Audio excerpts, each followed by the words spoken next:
Assalamualaikum warahmatullahi wabarakatuh. Waalaikumsalam warahmatullahi wabarakatuh. Bismillahirrahmanirrahim. Alhamdulillahi rabbil alamin. Wassalatu wassalamu ala ashrafil mursalin, imamil muttaqin, sayyidil ghurril muhajjalin, wa ala alihi wa ashabihil mujahidin at-tahirin, amma ba'du. Saudara-saudara kaum muslimin rahimakumullah. Satu hari ketika seorang ulama besar bernama Al-Imam Al-Faqih Abu Lais tengah berjalan-jalan di dekat kota Basrah, berkelumpulah sekelompok orang di dekat beliau. Mereka datang mengajukan satu pertanyaan. Imam, kami ingin bertanya. Di dalam Al-Quran itu Allah Subhanahu wa ta'ala menjelaskan, Ud'uni astajib lakum. Berdoalah kepadaku, aku akan jawab doamu. Mintalah kepadaku, aku kabulkan permintaanmu. Itu dan begitu janji Allah di dalam Al-Quran. Kami, kata orang-orang tadi, sudah lama berdoa kepada Allah. Tapi kenapa sampai sekarang doa kami ini belum dikabulkan? Katanya, ud'uni astajib lakum. Kalau kamu berdoa, aku jawab, aku penuhi, aku kabulkan doamu. Itu janji Allah. Kami sudah lama berdoa pagi, sore, siang, malam. Nyatanya sampai sekarang doa kami belum dikabulkan. Ini bagaimana? Apa ayat Quran salah? Apa Tuhan lagi lempengan gak denger?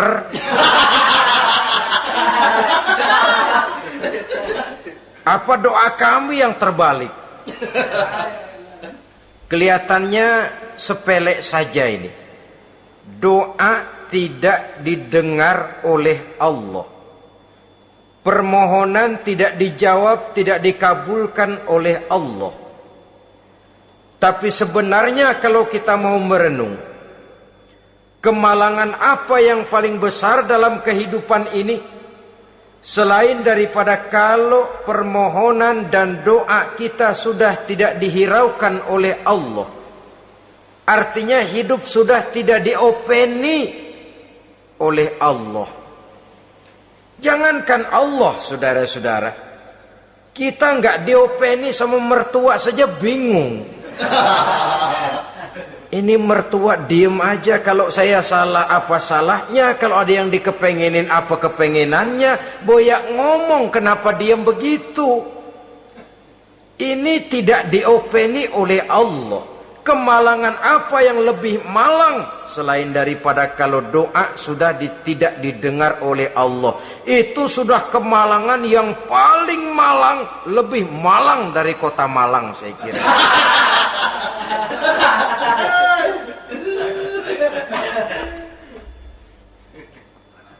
Menghadapi pertanyaan ini, Imam Al-Faqih Abu Lais senyum.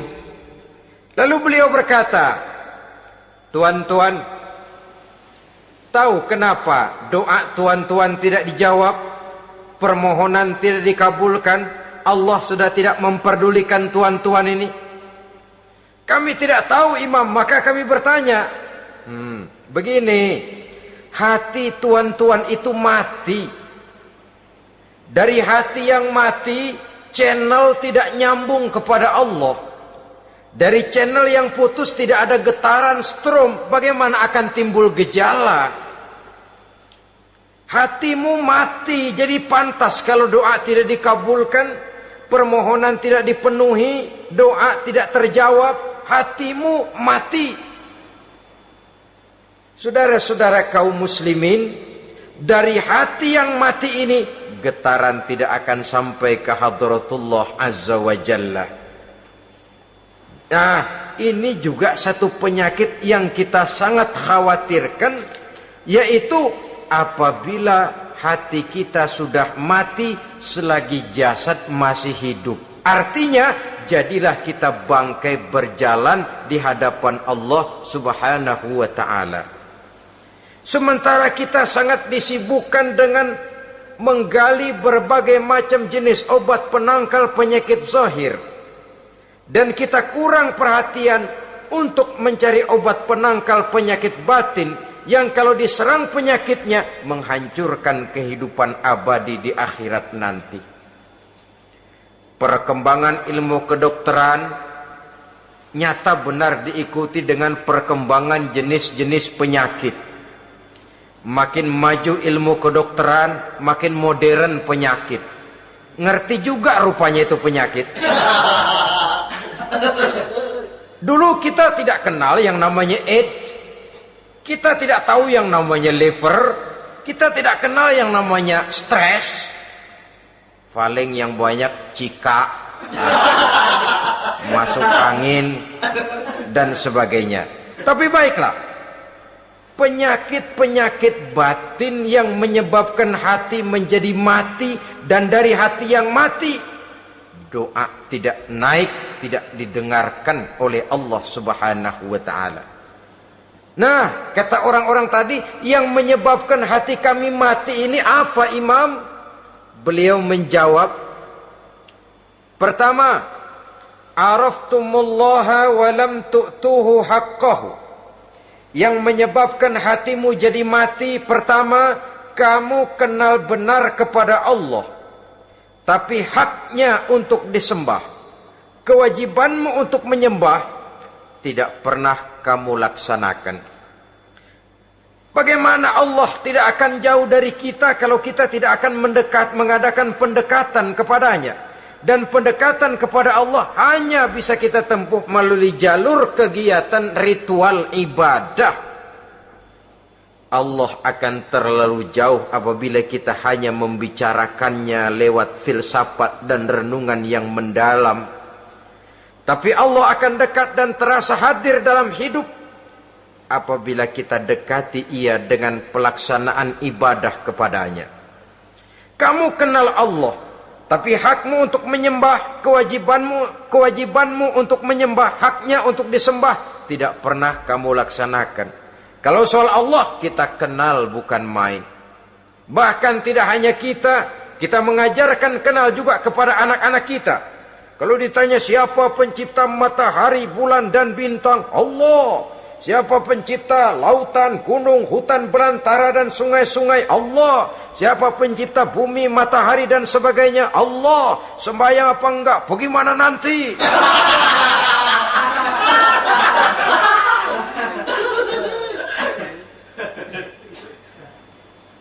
Tanpa pendekatan, Allah akan jauh. Apabila Allah jauh, maka doa tidak akan didengarkan olehnya.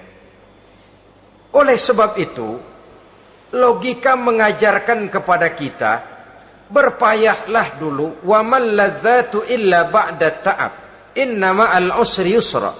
Di balik kesulitan menunggu kemudahan. Nikmat baru akan terasa, kelezatan hidup baru akan terasa setelah kita jerih payah banting tulang peras keringat. Rasanya memang lebih nikmat sepotong singkong hasil cucuran keringat sendiri ketimbang roti dijejelin orang. Ini berarti kita ingin mohon pertolongan kepada Allah, sementara dengan Allah sendiri kita jauh. Sama saja dalam kehidupan kita analoginya, saudara-saudara. Orang tidak kenal kepada saudara, tahu-tahu jauh dari saudara, tahu-tahu datang mau minjem duit. Apa kesan saudara? Enak aja, kenal enggak, dekat enggak, datang-datang mau minjem duit. Emang duit percetakan bapak lu?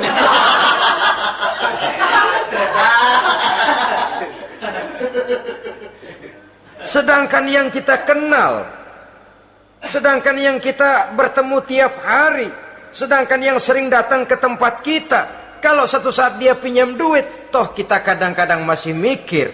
Apalagi datang nggak pernah, berkunjung nggak pernah, ngobrol nggak pernah. Apalagi kenal juga nggak pernah, datang-datang mau minta. Macam apa? Datang nemuin Tuhan setahun 2 kali. Idul Fitri doang sama Idul Adha. Doa cerewet banget. Apa aja diminta.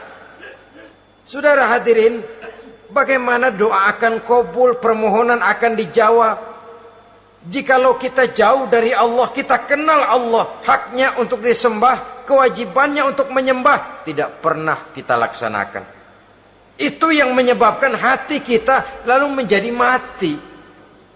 Padahal mengenal Allah, setelah mengenalnya, mengadakan pendekatan kepadanya melalui ritual ibadah yang dicontohkan oleh Rasulullah Sallallahu Alaihi Wasallam. Ini hal pertama yang menyebabkan hati jadi mati. Kamu terlalu kenal Allah tapi tidak pernah menyembah kepadanya. Sama aja orang kerja kagak, habis bulan mau minta gaji. Karena kita jitak kepalanya. Macam apa? Kerja enggak, tahu-tahu datang mau minta gaji. Kerja dulu yang baik, habis bulan baru. Enggak diminta pun memang sudah ada jatahnya. Ibadah dulu kita kepada Allah. Soal Allah memberikan karunia kepada kita, itu hak Allah.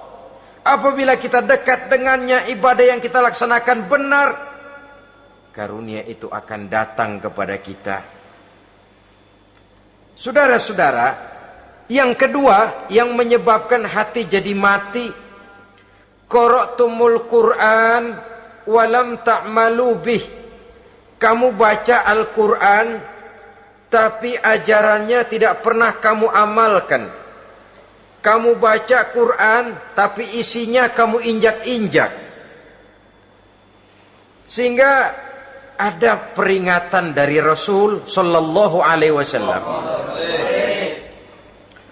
Beliau bersabda, "Iza azzamat ummatid dunya wa fi riwayatin dinaron wa dirhaman nuzi'at minha haibatul Islam. Wa iza turikatil amru bil ma'rufi wan nahyu 'anil munkari hurimat 'alaihim barakatul wahyi. Wa iza tasabat ummati saqatat min 'ainillah." 3 peringatan keras tapi yang merupakan gejala penyakit kita umat Islam diperingatkan oleh Nabi kita.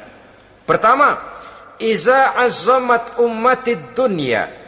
Apabila umatku telah terlalu mengagung-agungkan dunia, apabila umatku telah jatuh menjadi umat yang materialistis, segalanya diukur dari sudut keduniaan saja, nuzi'at minha haibatul Islam, maka akan dicabutlah dari mereka kehebatan agama Islam. Hilang kehebatan Islam apabila kita jatuh menjadi umat pengagung dunia, penyembah materi. Nilai kita, keberadaan kita tidak dihargai orang lain. Orang memandang kita remeh saja. Orang Islam gak ada apa-apanya, bayar aja. Bisa dibeli, bisa diatur, bisa dikerjain, garap saja. Nuzi'at minha haibatul Islam, hilang dari mereka kehebatan Islam ini. Kenapa? Mereka telah mengagungkan dunia dan menjadikannya sebagai tujuan. Padahal dunia cuma alat, materi cuma alat, harta cuma alat. Yang kedua, wa iza turikatil amru bil ma'rufi wan nahyu 'anil munkari hurimat 'alaihim barakatul wahyi. Apabila telah ditinggalkan amar ma'ruf dan nahi munkar, maka hilanglah keberkahan wahyu. Ini yang ada hubungannya dengan masalah kita. Kita baca Quran, kita tidak amalkan isinya. Bagaimana hati tidak jadi mati? Amar ma'ruf dan nahi munkar ditinggalkan orang, hilang keberkahan wahyu. Pada saat itu boleh jadi Quran ada, tapi cuma tinggal tulisan saja. Islam ada, cuma tinggal sekedar nama saja.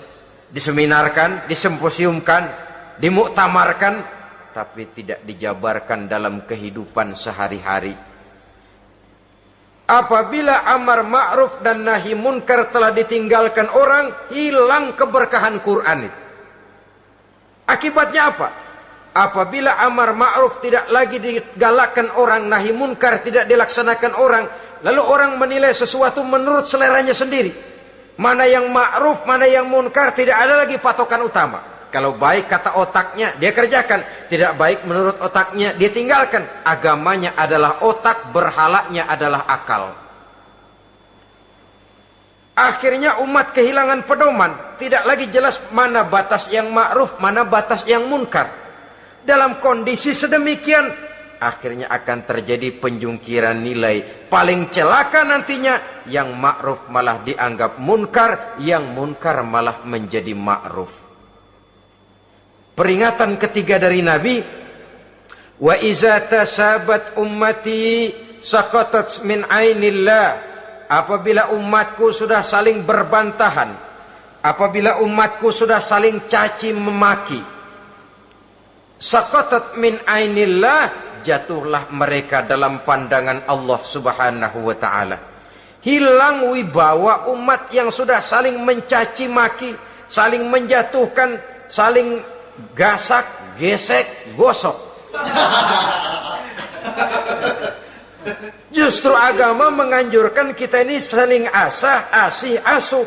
Kadang yang kita praktekkan, kita ini saling gasak. Yang kedua, saling gesek. Yang ketiga, saling gosok. Gasak, gesek, gosok. Kacau kita ini. Saling gasak, menjegal kawan seiring, menggunting dalam lipatan. Saling gosok, fitnah sana, fitnah sini. Saling gesek, sikut kiri, sikut kanan. Tidak peduli orang lain luka dan sebagainya. Yang penting dia bisa nangkring. Jatuh kita dalam pandangan Allah apabila umat sudah saling mencaci maki. Maka kita kembali kepada persoalan, hal kedua yang menyebabkan hati jadi mati, qara'tumul Qur'an walam ta'malu bih. Kita baca Al-Quran, tapi ajarannya nyaris tidak kita amalkan di dalam kehidupan kita. Akibatnya hati lalu jadi mati. Itu yang kedua. Yang ketiga, yang menyebabkan hati jadi mati dan doa tidak terjawab, idda'aitum annakum min ummati Muhammadin sallallahu alaihi wasallam wa lam ta'malu bi sunnatihi. Kamu mengaku, kamu memproklamirkan diri sebagai umatnya Nabi Muhammad, tapi sunnahnya tidak pernah kamu amalkan. Malahan perkembangan paling akhir, bukan saja tidak mau mengamalkan sunnah, malah mengingkari sunnah.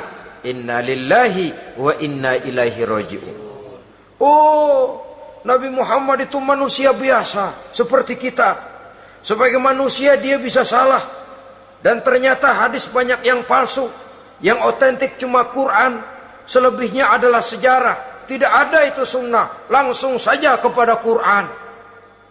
Oh, hadis itu bukan sumber hukum. Oh, tidak perlu mengamalkan sunnah. Saudara-saudara kaum muslimin, mengaku kita umat Nabi, tapi sunnahnya kita campakkan, tidak kita amalkan. Setelah tidak kita amalkan, kita campakkan. Setelah kita campakkan, kita ingkari pula. Inna lillahi wa inna ilaihi raji'un. Bagaimana hati tidak jadi mati?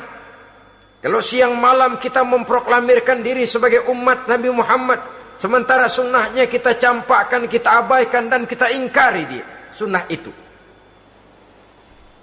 Padahal jikalau sekarang kita mengenal Islam, jikalau kita sekarang ngerti halal haram, tahu hak batil, bisa memilah dan memilih antara yang ma'ruf dengan yang munkar, itu utamanya adalah karena jasa Nabi Muhammad SAW, yang dari generasi ke generasi dilanjutkan oleh para sahabat, oleh tabi'in, oleh tabi'it tabi'in, terus oleh para ulama-ulama sampai kepada kita sekarang ini. Walaupun beliau hanya berfungsi sebagai penyampai, tapi kepribadiannya dijadikan model oleh Allah Subhanahu wa taala di dalam kita melaksanakan kehidupan beragama.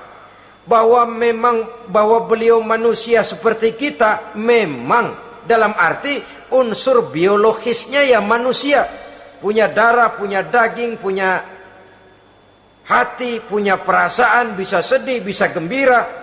Tetapi beliau itu termasuk basyarun la kal basyar, manusia yang tidak seperti manusia pada umumnya, punya spesifik.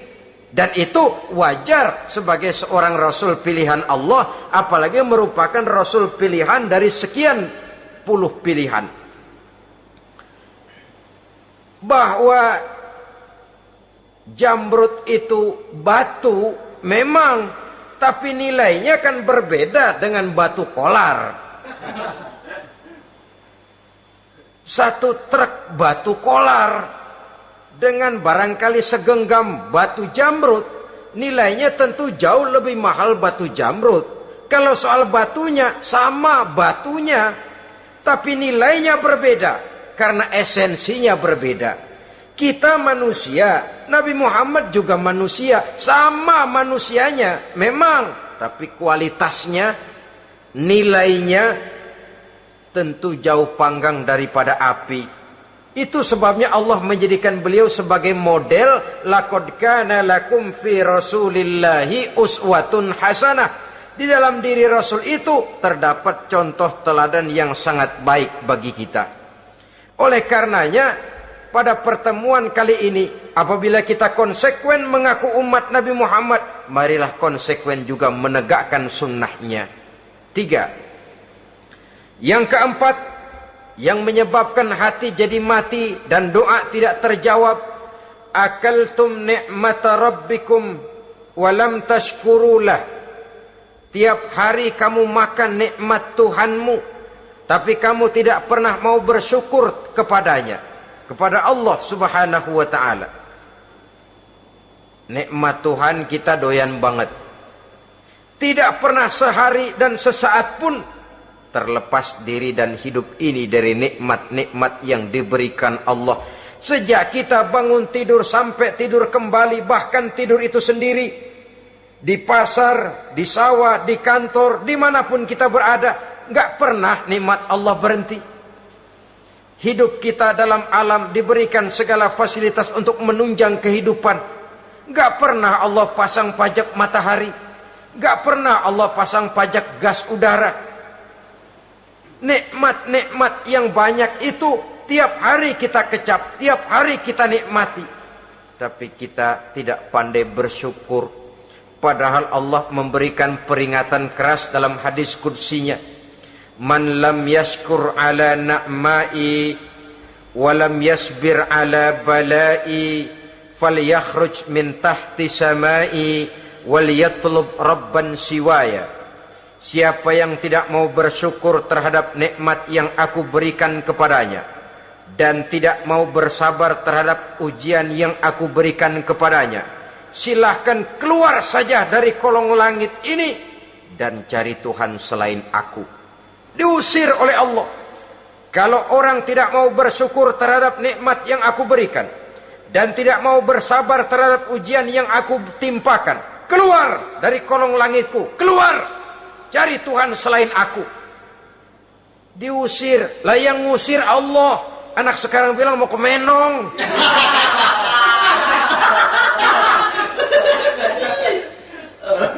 Kalau diusir kita dari Jakarta, masih bisa pindah ke Bandung. Diusir kita dari Bandung, bisa pindah ke Jogja, Solo. Diusir kita dari Indonesia, bisa pindah ke Singapura, Malaysia. Diusir dari kolong langit, mau cari langit mana lagi? Kalau kau tidak mau mensyukuri nikmatku, tidak sabar terhadap ujian yang aku berikan kepadamu, keluar saja, keluar dari kolong langitku ini, cari Tuhan selain aku. Kalau istilah kita mah Tuhan, jengkel banget udah itu.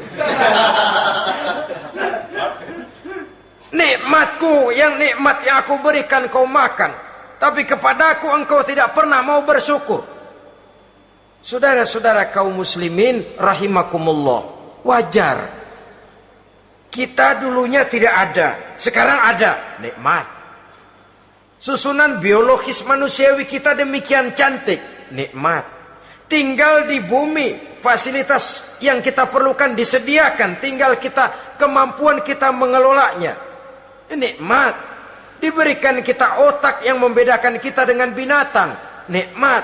Diberikan kita agama, diutus para rasul untuk jadi model dalam kehidupan kita, nikmat. Kalau cara kita emang kurang apa sih? Apa yang kurang, hai manusia? Engkau tidak ada, aku adakan. Kalau aku perintahkan kau tinggal di bulan, mungkin kau tidak akan sanggup hidup. Begitu lahir juga kelepek-kelepek habis.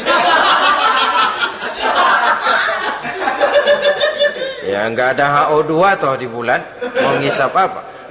Aku tinggalkan kau, aku perintahkan tinggal di permukaan bumi. Alamnya indah, fasilitas serba menunjang. Nikmati semuanya, semuanya untuk kamu, semuanya. Satu pintaku, syukuri nikmat yang aku berikan kepadamu. Ya bukan cuma syukur dalam ucapan, syukur dalam perbuatan. Banyak nikmat yang diterima, makin banyak dia sujud, makin banyak dia ruku, makin banyak dia mengadakan pendekatan kepada Allah. Syukur dalam artian berupa tindakan dan perbuatan, mempergunakan nikmat sesuai dengan kehendak yang memberikan nikmat itu sendiri kepada kita. Saudara-saudara kaum muslimin rahimakumullah, ini penyakit yang keempat. Kamu makan nikmat Tuhanmu, tapi kamu tidak pernah pandai bersyukur kepadanya, mensyukuri nikmat yang diberikan tadi. Bagaimana hati tidak jadi mati? Kita sibuk mempersolek jasmani, mencari obat penangkal penyakit zahir. Maka yang ramai di zaman sekarang, saudara lihat, salon, fitness, senam, macam-macam jenis. Tidak ada salahnya dan tidak ada jeleknya. Tapi kalau itu sampai melupakan kita kepada memperindah batin, memperbaiki jiwa, artinya bukankah kita perlahan tapi mempersiapkan diri menjadi bangkai berjalan di hadapan Allah? Dengan operasi plastik, yang pesek jadi mancung, yang sipit jadi belok, kulit keriput jadi kencang, pipi terlalu cekung bisa diatur.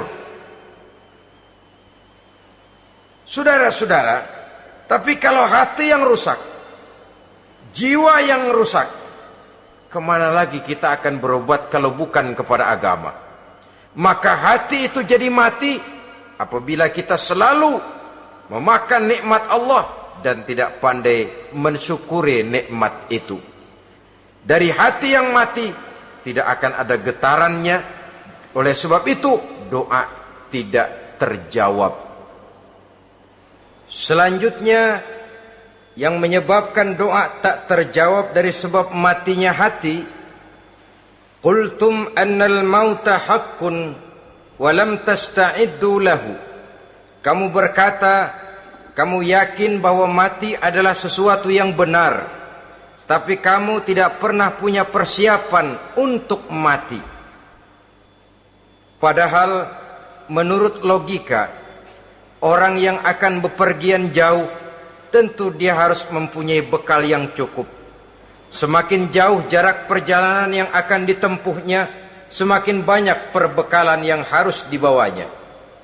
Dahulu, seketika beberapa jamaah dari Yaman akan melaksanakan ibadah haji dengan nekat, mereka berprinsip, pokoknya kan berangkat haji jadi tamunya Allah, nanti Allah yang akan ngelayanin. Mereka nekat, modal badan doang berangkat. Diadukan kepada baginda Rasul, lalu turun peringatan dari Allah, wa tazawwadu fa inna khairaz zadi taqwa. Jangan begitu, bawa bekal, sesungguhnya bekal yang paling baik adalah takwa. bahwa berangkat dengan bekal takwa itu bekal yang paling utama, tapi bekal-bekal yang lain pun jangan diabaikan. Kalau kita akan berangkat untuk tujuan yang baik, bekal yang paling utama memang takwa, tapi tidak berarti harus mengabaikan bekal-bekal yang lain.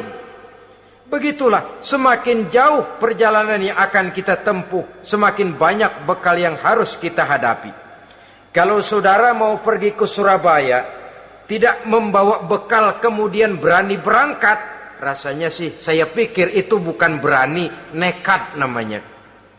Sama saja orang belum pernah sembahyang mati, nekat tuh orang, berani amat. Belum berbuat kebaikan barang sedikit pun sudah mati, nekat namanya itu. Sama saja tadi, nggak bawa bekal apa-apa berangkat ke Surabaya. Sampai Surabaya belum tentu, sengsara udah jelas. Belum punya bekal yang baik sudah mati. Sampai ke surga belum tentu, tapi kebelangsak dan sengsara rasa-rasanya pasti itu. Oleh karena itu, kalau kita yakin mati sesuatu yang benar, sesuatu yang pasti datang menimpa, maka hendaklah kita mempersiapkan bekal. Kemudian, idda'aitumun najata minan nar wa ramaitum fiha anfusakum. Kamu memproklamirkan diri ingin selamat dari neraka, tapi kamu lemparkan dirimu ke dalam neraka. Bagaimanapun bajingannya bajingan, kalau ditanya ente mau masuk neraka enggak, jawabannya pasti enggak. Itu pasti perbuatannya sendiri yang melemparkan dirinya ke dalam neraka, membiarkan dirinya berlarut-larut, bertimbun-timbun dalam dosa dan kesalahan, dan tidak akan ada niatan untuk memperbaiki diri. Hanyut di meja judi, habis ditelan minuman keras, fitnah sana, fitnah sini, hasud sana, hasud sini. Padahal mulutnya ingin selamat dari neraka, perbuatannya malah melemparkan dirinya ke dalam api neraka. Tidak ada orang yang lebih sayang kepada diri kita selain kita sendiri.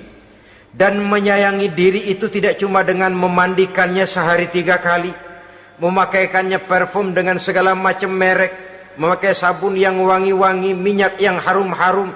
Lebih daripada itu, jaga dan sayangi diri. Jangan jatuhkan dia ke dalam perbuatan-perbuatan yang bisa menjerumuskan diri itu ke dalam neraka. Kemudian disambung oleh Imam Al-Faqih Abu Lais yang menyebabkan doa tidak terjawab karena hati mati. Idda'aitum dukhulal jannah walam ta'malu laha. Kamu ingin masuk surga, tapi kamu berat mengamalkan perbuatan yang bisa menyampaikan kamu ke surga. Semua kita kalau ditanya, mau masuk surga? Mau. Tapi jarang yang berlomba melakukan perbuatan-perbuatan yang bisa menyampaikan kita ke surga. Kemudian yang terakhir kata Imam Al-Faqih Abu Lais, dafantum mautakum walam ta'tabiru laha. Kamu menguburkan orang yang mati di antara kamu, tapi kamu tidak bisa mengambil iktibar, tidak bisa mengambil pelajaran dari mayit yang jenazah yang kau kuburkan itu. Mestinya kan nguburin orang tuh membuat sadar. Iya, kalau sekarang dia saya baringkan di liang lahat, menghadap ke arah kiblat, bantalnya tanah, setelah itu ditutup dengan papan, lalu ditimbun dengan tanah. Iya, sekarang giliran dia, giliran saya, entah besok, lusa, bulan depan, tahun depan, tapi pasti mengubur mayat, mengubur jenazah, tapi tidak bisa mengambil iktibar dari yang dilaksanakannya itu. Ini merupakan penyakit-penyakit batin yang merupakan handicap, yang menimbulkan jarak antara kita dengan Allah Subhanahu wa ta'ala. Pantas kalau itu semua ada pada diri kita, hati jadi mati. Dari hati yang mati, doa tidak akan tembus. Kita tidak lagi akan diperdulikan oleh Allah Subhanahu wa ta'ala. Dan itu sekali lagi kemalangan yang terbesar dalam kehidupan kita. Bagaimana jalan keluarnya? Pertama, memperbaiki batin kita, menyelamatkan diri daripada penyakit-penyakit yang bisa mematikan hati seperti yang sudah saya sebutkan tadi. Yang kedua, berdoa dengan adab, sehingga tata cara di dalam kita bermohon kepada Allah Subhanahu wa taala dibicarakan secara khusus oleh Al-Imamul Ghazali dalam kitab Ihya beliau yang disebut adabud doa. Adab di dalam kita melaksanakan doa kepada Allah Subhanahu wa taala. Setelah batin ini bersih dari penyakit-penyakit hati yang bisa menyebabkan hati jadi mati, berdoalah kita kepada Allah. Bagaimana adabnya? Kata Imamul Ghazali rahimahullah, yang pertama hendaklah ia di dalam berdoa itu memilih waktu yang mulia. Minal awqatis syarifah, kata beliau. Memilih waktu-waktu yang punya nilai mulia. Ramadan dalam 1 tahun, Jumat dalam tiap minggu, sepertiga malam yang akhir pada setiap hari. Waktu-waktu yang punya nilai mulia. Walaupun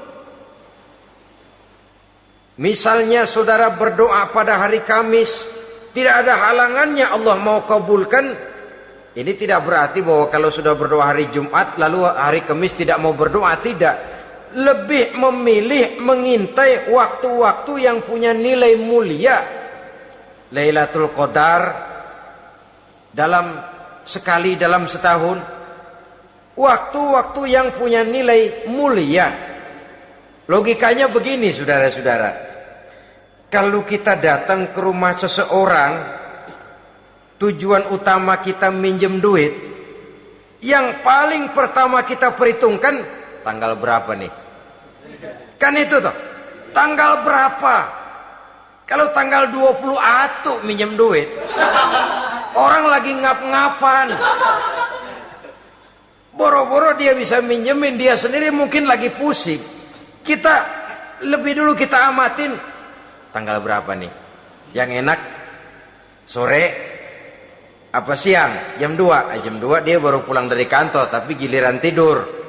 Kalau dia tidur dibangunin datang mau minjem duit, kagak dimaki-maki sudah kebagusan deh. Kan kita lihat waktunya, timingnya kata orang sekarang.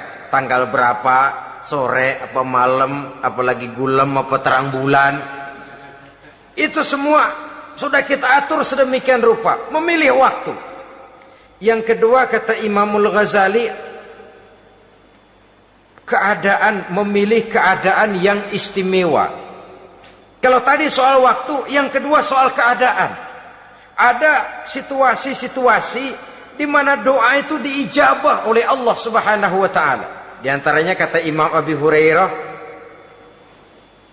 "Inda zahbis sufuf fi sabilillah." Pada waktu mengatur barisan perang membela agama, di situ doa kabul. Inda nuzulil ghais, ketika turun gerimis, di situ doa makbul. Inda iqamis shalah, ketika salat mau didirikan, riwayat lain bainal azan wal iqamah, antara azan dan qomat, di situ doa makbul. Itu memilih keadaan-keadaan. Kemudian yang ketiga kata beliau, berdoa menghadap kiblat. Ya, apa kalau doa madhab mudik Tuhan gak tahu? Tahu. Tuhan gak dengar? Dengar. Cuma lebih etis. Lebih etis kalau kita berdoa menghadap ke arah kiblat. Saudara-saudara kaum muslimin rahimakumullah. Yang keempat, hifdzus saut, menyederhanakan suara. Tidak terlalu keras, juga tidak terdengar orang lain, apalagi kalau doa kita diaminkan oleh orang lain. Tidak usah terlalu keras. Kenapa? Karena Allah yang kita meminta kepadanya bukan zat yang tuli, bukan zat yang buta, bukan zat yang tidak dengar, bahkan dia maha dengar. Juga tidak terlalu seperti orang berbisik-bisik, apalagi kalau doanya doa bersama-sama. Tapi kadang-kadang terdorong oleh husnuzon dari para makmum saja. Tidak peduli apa yang dibaca oleh imam, yang kedengaran cuma amin aja gerengan. Amin, amin, amin, amin, amin, amin.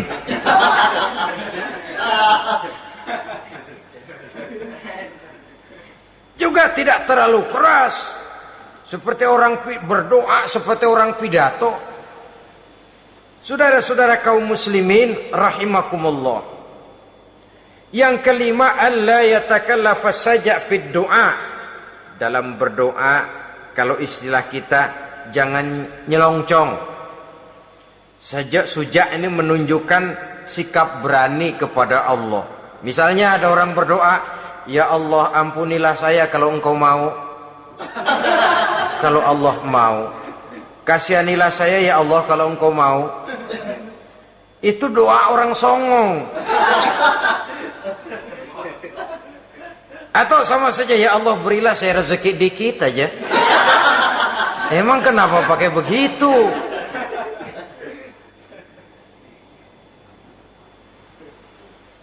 Allah yatakallafa saja fid doa. Yang keenam kata Imamul Ghazali, at-tadarru' wal khusyu'. Dengan tadarru' dan khusyu', dengan sikap tawadu, benar-benar ya seperti kitalah kalau datang memang menghajatkan pertolongan dari seseorang, segala action kita atur supaya hajat kita itu kabul, kan begitu.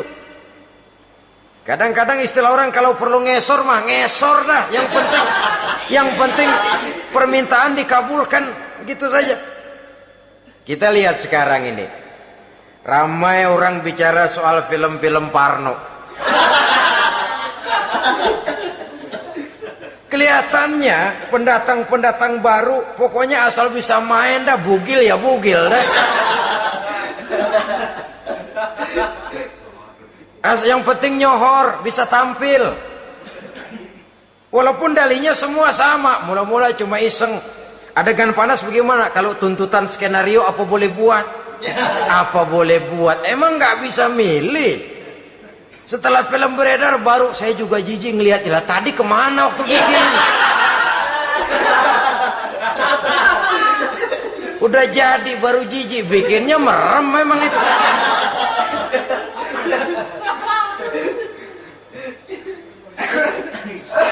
Tapi ada satu analogi, asal bisa main, asal bisa tampil di layar, apa saja jadi taruhan sudah. Bugil ya bugil dah, nggak soal dah, pokoknya bisa main, tampil, nyohor, masuk koran. Udah seperti kata-kata orang Arab, bul ala zamzam fatu'raf. Kalau pengen terkenal kencingin sumur Zamzam. Artinya apa? Bikin yang aneh-aneh, yang orang nggak kerjain, ntar ngetop. Yang ngetop lempengan jeleknya. Sumur Zamzam dikencingin, kan nyohor itu. Sedunia orang kenal. Kenapa? Gila. Saudara-saudara kaum muslimin rahimakumullah, sangat kita sayangkan kalau lalu orang berlomba-lomba dengan cuma modal paha mulus, wajah cantik, dimauin apa saja mau lalu bisa tampil. Akibatnya yang jadi korban adalah anak-anak kita. Disuguhi tontonan-tontonan yang meracuni jiwa mereka. Walaupun akibatnya barangkali ya lain, seperti band orkes dengan film memang akibatnya tidak langsung ya. Kalau band orkes akibatnya langsung, dia bisa berantem di tempat lokasi. Film orang nonton tahu dia di tempat itu, bukan di tempat itu dia praktek, pulang jadi pikiran dia. Tadi serem ya, ntar kalau udah kesempatan kita praktek. Ntar ngancemnya itu yang gak enak. Tapi yang saya analogkan dengan persoalan kita, tingkah pola artis apapun dilakukan asal bisa main. Nah itu tuh, asal dapat kesempatan acting.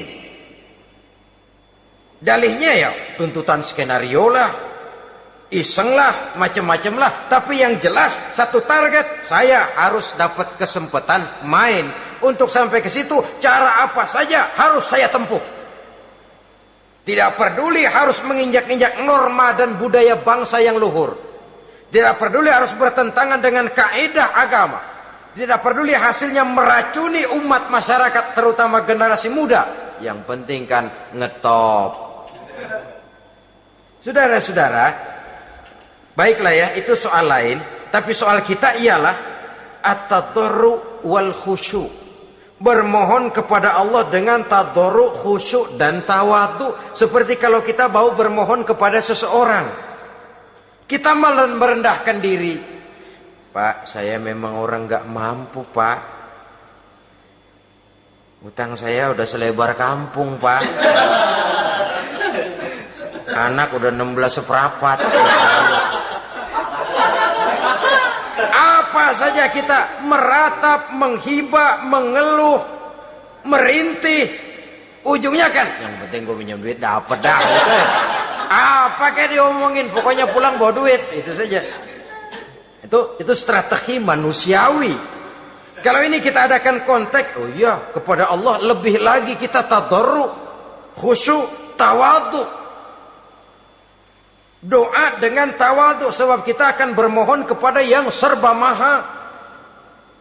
Menghadap ke arah kiblat, duduk bertafakur dengan khusyuk, tawadhu. Jangan doa sembari tolak pinggang.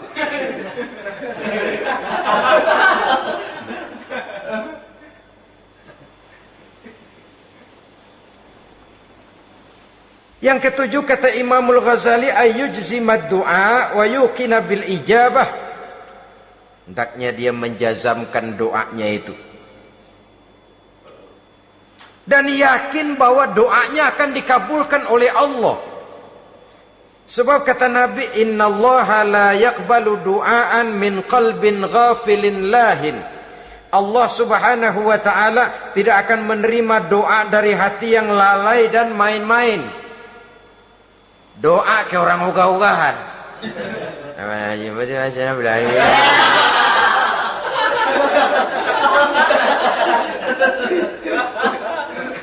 Kali malaikat nyongok dong, lu minta apa lu?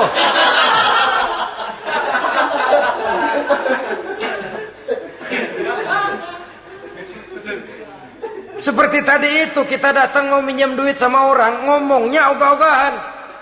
Pinjam duit dikasih syukur, enggak ya udah. Ya enggak dah, enggak dikasih sudah. Kenapa? Mintanya begitu. Enggak serius dan enggak yakin bahwa doanya akan dikabulkan.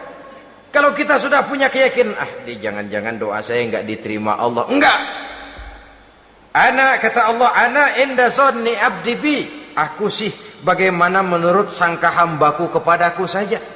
Kalau sangkanya baik, aku baik. Kalau sangkanya doanya dikabulkan, aku kabulkan.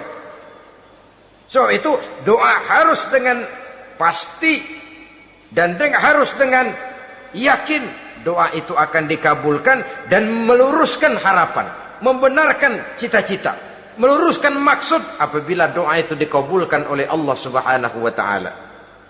Saudara-saudara, oleh karenanya jangan doa setengah hati. Jangan berdoa sambil main-main. Apalagi menghadap kiblat dengan dua tangan terangkat sebagaimana dicontohkan oleh Rasulullah sallallahu alaihi wasallam. Bahwa berdoa tanpa mengangkat kedua tangan pun Allah tahu, Allah dengar, tapi kelihatannya kurang serius. Seolah-olah terserah dah Tuhan, mau dikasih ya kasih, enggak ya udah. Seolah-olah kita tidak serius dalam berdoa. Kemudian yang berikutnya kata Imamul Ghazali, ayyaftatahad du'a bi zikrillah fala yabda'u bisu'al. Hendaknya dia mulai berdoa itu dengan menyebut nama Allah, berzikir kepada Allah, fala yabda'u bisu'al, jangan langsung memulai dengan permintaan. Ini tata krama etisnya. Sama juga orang kirim surat, salam sejahtera kami haturkan, padahal mah nggak ada itu juga nggak apa-apa. Itu kan maksud mukaddimah saja. Besar harapan kami semoga Bapak dan sekeluarga di sini pun berada dalam keadaan sehat walafiat. Selanjutnya kami telah dengar dari berbagai teman tentang kedermawanan Bapak, tentang bantuan Bapak di berbagai bidang yang menyangkut sosial pendidikan. Sehubungan dengan itu maka kami bermaksud mengajukan permohonan. Baru masuk itu mah 15 kalimat kesonoin, urusan lain. Intinya sehubungan dengan itu kami bermaksud memohon kepada Bapak. Kita mulai. Salam sejahtera kami haturkan, bersama ini pula kami macam-macam lah. Sama juga seperti tadi itu. Kita datang mau minjem duit. Datang karena kita tahu datang habis bulan. Malam terang bulan. Udaranya sejuk. Ngobrol lah kita. Dapat teh. Apa kabar Pak? Baik. Aduh Bapak sih, untung dah Pak. Kayak pemurah lagi. Saya tahu Bapak banyak nyumbang di mana-mana. Di Angon aja tuh orang di Angon.